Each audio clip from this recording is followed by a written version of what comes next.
Here's something that should terrify you. The crocodile has barely changed in 200 million years because it was already perfect. It watched the dinosaurs rise, rule, and die, and it just kept eating. So let's settle it. How many men does it take to beat one crocodile? 1? 10? 100?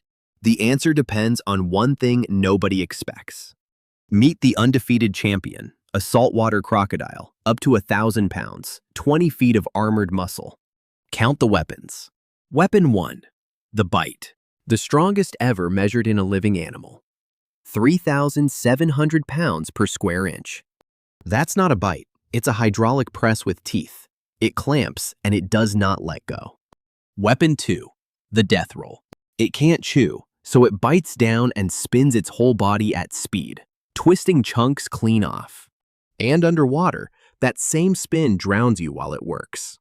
Weapon 3, the armor. Its back is bony plates under the skin. Sticks, punches, even some bullets just bounce off. Weapon 4, the ambush. The real weapon. It floats like a log, eyes above the water, dead still for hours. You won't see it. You'll just be gone. The stats are a nightmare. It launches its entire body out of the water in a fraction of a second, holds its breath for an hour, and has been the apex of the riverbank since before flowers existed. And it's not shy. Crocodiles kill around 1,000 people every year. More than sharks, lions, and wolves combined. You are not at the top of this food chain. You're on the menu.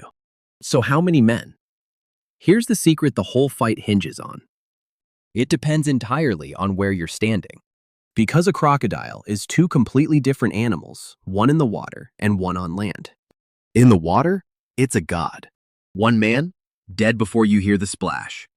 10 men, it takes 1, rolls, vanishes, and the other 9 are panicking in murky water where it has every advantage. Even 100 men in deep water is just a buffet with options. In its element, there is no number that makes this fair. Rule 1, never, ever fight a crocodile in the water. But drag the fight onto dry land, away from the water's edge, and the monster falls apart. Because it's an ambush predator, built for one explosive burst, not a fight. On land, it's slow to turn. It tires in seconds.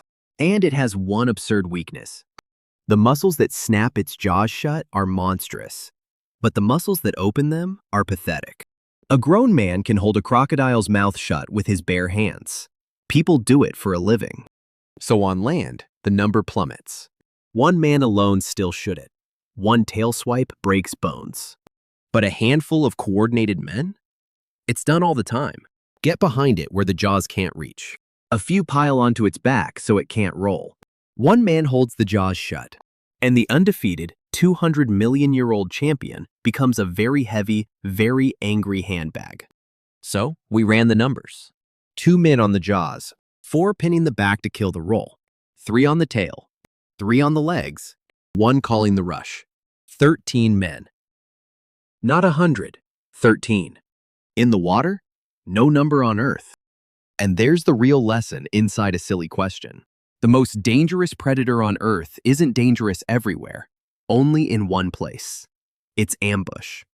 Its entire power depends on you stepping into its water. Every apex predator is the same. They don't win by being unbeatable. They win by choosing the battlefield. Beat the crocodile, and you learn the only rule that matters against anything stronger than you. Never fight it on its terms. Refuse the ambush, and the god becomes a lizard. So be honest. On land, how many men would you want at your back before you'd take on a crocodile? 5? 10? 20? And the real test? Would you get in the water for any number? Drop your number and your battle plan below. I'll be reading them from a safe distance, on dry land. Stay curious.